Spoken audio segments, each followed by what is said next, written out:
In a shocking and heart-wrenching moment, a young black girl is publicly humiliated and assaulted by a police officer. The scene unfolds on a quiet street, but what begins as an ordinary encounter quickly spirals into something much darker. The officer, without cause or warning, forces the girl to sit down, taunting her before grabbing a razor and shaving her head.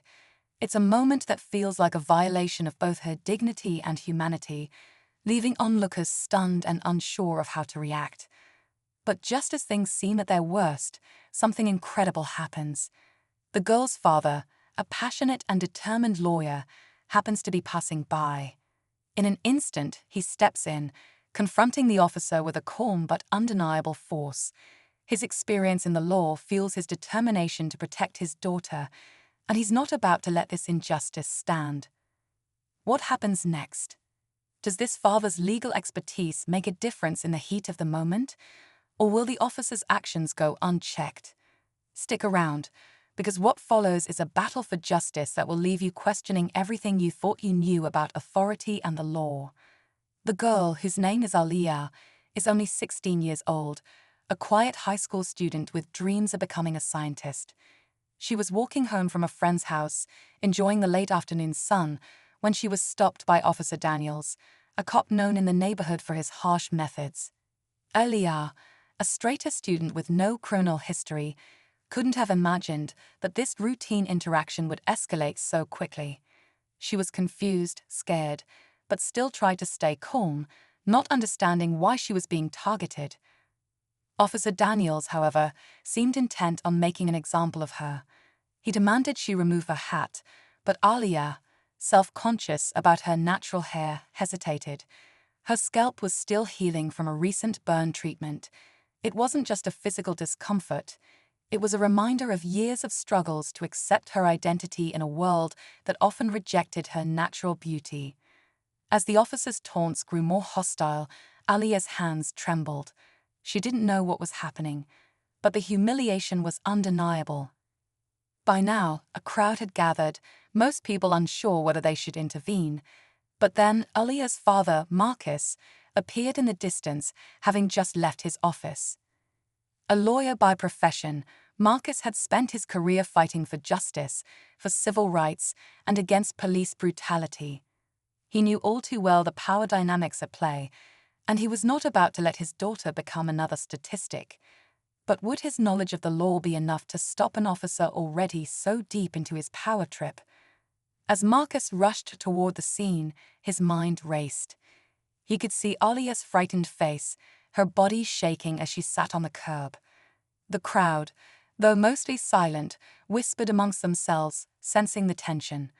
Marcus could feel the weight of the situation, the power imbalance, the racial undertones, the unjust treatment that so often went unnoticed by those in positions of authority. He had dealt with cases of police misconduct before, but this was different. This was his daughter. "Stop," Marcus shouted, his voice sharp and authoritative, carrying the weight of years of legal experience. Officer Daniels turned, his face twisting in irritation. He clearly wasn't used to being challenged, especially not in front of a crowd. "What's your problem, man? This is none of your business," Daniels snapped, his grip still firm on Aliyah's arm. The officer's tone was laced with condescension, as if Marcus, a black man, had no right to question him. Marcus could feel the rage building inside him, but he forced himself to stay composed. He had learned over the years that losing his temper would only escalate things. "I'm her father," Marcus replied, his voice even but with an underlying authority. "And I'm telling you to release her now." The crowd held its breath. Some of them had seen Marcus before, attending community meetings and speaking out for justice. They knew who he was and respected him. Others, though, were unsure how this would unfold. Would the officer back down, or would this escalate into something more dangerous? Aliyah's eyes were wide with fear, but also with a flicker of hope.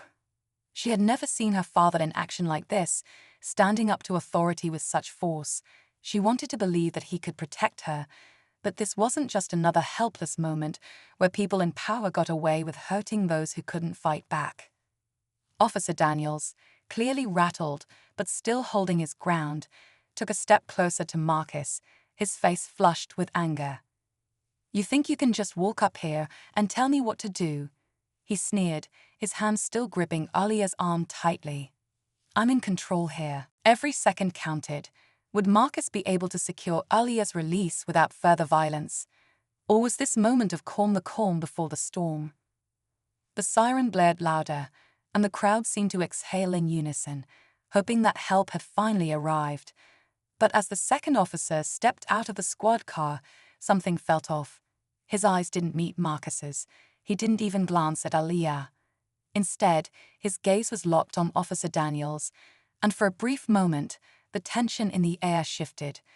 Marcus felt a chill in his spine as he watched the exchange between the two officers.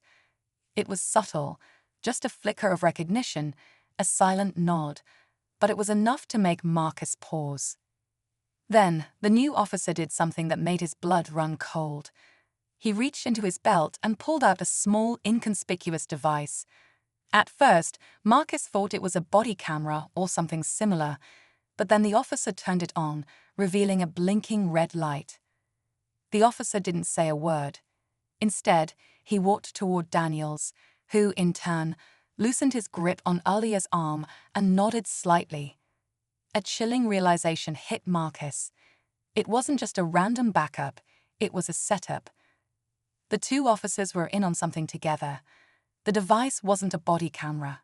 It was a signal jammer. The footage from the phones in the crowd, the ones that had been recording the incident, suddenly began to glitch and freeze. Marcus's stomach turned. The officers had known this could get out of hand, and they were already working to erase any evidence before the situation escalated further. "Hey!" Marcus shouted, his voice cracking with frustration as he realized the full extent of what was happening. "What are you doing? You can't just." The new officer turned to him sharply, cutting him off with a cold smirk. "I think you'd better calm down," he said, his voice dripping with disdain. "Unless you want this to become more of a problem for you." It was as if the entire dynamic of the situation had shifted. The backup officer was now clearly a part of the intimidation, an enforcer, not a rescuer. Marcus felt the weight of the moment, the realization that this wasn't just about Alia anymore. This was about something deeper, something much more dangerous. The system they had tried so hard to fight against had already anticipated their every move. Marcus's mind raced. How had they been prepared for this? Who were these officers really working for? Was this just a random act of brutality, or was there something bigger at play? The crowd grew uneasy, sensing that things had just taken a turn. Phones that had been recording were now useless, and the fear that had settled over Alia's face deepened. Alia, her hands still shaking in her father's, stared at the officers, her mind struggling to process what was happening. She had always believed in justice, in the idea that if you stood up for what was right, things would eventually work out. But now, as she looked at her father, she saw the same uncertainty reflected in his eyes. The man who had always fought for others, who had stood strong in the face of adversity, was suddenly uncertain about what to do next. Her heart pounded in her chest. She had been the one to suffer through the humiliation, but now she could see her father was trapped in a different kind of battle, one that could cost him everything. His career, his freedom, maybe even his life. Was this a moment of justice slipping through their fingers, or was it the beginning of something much bigger? As the tension mounted, Marcus's mind flashed back to everything he had worked for, the countless cases he had taken on, the years of fighting for the truth, but none of that mattered now. The only thing that mattered was his daughter, and somehow he had to find a way out of this web, to expose the truth and to make sure that Alia, and countless others like her, wouldn't have to face this kind of fear again. The officer with the jammer looked at Marcus one last time, his face emotionless. Then, without a word, he turned to Daniels, and the two began to walk away, as if this entire ordeal had been nothing more than a fleeting moment in time. But as they moved, Marcus's gut twisted. This wasn't over. It couldn't be. And in that moment, Marcus knew that this wasn't just about one encounter between a father and a daughter. This was a test of the very system that had spent years trying to change, and the stakes were higher than ever. In the weeks that followed, the aftermath of that day's events rippled through the community. Officer Daniels and his partner were swiftly charged with misconduct, and the footage from the crowd, along with the video of Alia's humiliation, became a rallying point for those demanding police reform. News outlets covered the story for days, but the most significant change was in the people's response. Marcus didn't flinch. "You're violating her rights, and you know it. You have no reason to detain her." He took another step forward, not backing down. "This isn't just about her, officer. This is about the countless others you've treated this way. I won't let you keep bullying people because you think no one will speak up." The air between them crackled with tension, the standoff thick with unspoken history, the history of racism, of systemic abuse, of power being wielded recklessly. Alia's heart raced as she glanced between her father and the officer, unsure of what was going to happen next. Would the officer listen, or would this become a confrontation that nobody could predict? The clock was ticking, and Marcus knew that every second mattered. He had to act, but how? He couldn't just charge in. He had to navigate the delicate balance of standing his ground while avoiding making the situation worse. As the crowd continued to watch, some with their phones out, Marcus could feel the weight of all their eyes on him. This wasn't just a fight for his daughter's dignity, it was a fight for justice that could set a precedent. Would the system prove itself capable of holding those in power accountable, or would this moment simply fade into another statistic? Marcus was determined to make sure it wasn't the latter, but deep down he knew the battle ahead would be far from easy. The standoff between Marcus and Officer Daniels seemed to stretch into eternity. The air was thick, charged with the weight of every unspoken word. Marcus held his ground, every muscle in his body tensed, his mind working quickly to calculate his next move. He knew the law, he knew his rights, his daughter's rights. But the reality was that in moments like this, those rights often meant nothing when faced with an officer who was willing to overstep every boundary. "Let go of her." Marcus's voice cut through the tension, now firm and unyielding. The crowd was quiet, waiting, unsure whether they were witnessing a turning point or the beginning of something much worse. A few people shifted nervously, some whispering to each other, others pulling out their phones to record the confrontation. They knew this was bigger than just one girl on the ground. It was a symbol of something much more dangerous.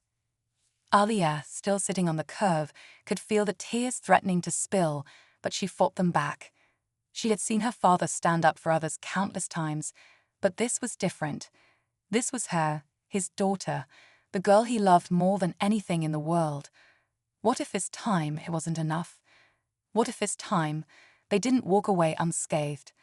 Her mind raced, and for the first time, she felt the weight of her father's struggle, how much he had given up, how many times he had risked everything just to fight for what was right. Officer Daniels, now visibly angry, took another step forward. His hand tightened around Alia's wrist, and she flinched. "You're not in charge here," he sneered, his voice dripping with contempt. "I don't care who you are. I'm not going to let you tell me how to do my job." The crowd shifted uncomfortably. Some were starting to murmur in agreement with Marcus, while others looked anxiously at the officer, fearing how the situation might unfold. Marcus knew that one wrong move could escalate this. He couldn't afford to let his emotions control him, but the injustice was undeniable. His daughter was being hurt, publicly degraded, and it wasn't just her. It was a reflection of every instance where the system had failed. "You're the one who's breaking the law," Marcus replied, his voice low but filled with unshakable confidence. "You've no right to treat her this way." Daniel scoffed. "You think you can come here and intimidate me with your legal jargon? You've got no idea who you're dealing with." He stepped closer to Marcus, his presence menacing. "You want to make this a bigger issue? Fine, we'll see how that plays out." Marcus's heart pounded in his chest. He knew Daniels was itching for an excuse, a reason to escalate this, to put Marcus in a position where he might be arrested or worse. It was a game many police officers played, a game where they pushed until the person in front of them snapped, making the story of the event change in their favor. Marcus's mind was sharp, calculating. He had to keep the peace, for Aaliyah's sake, for everyone's sake. But just as he was about to take another step forward, something unexpected happened.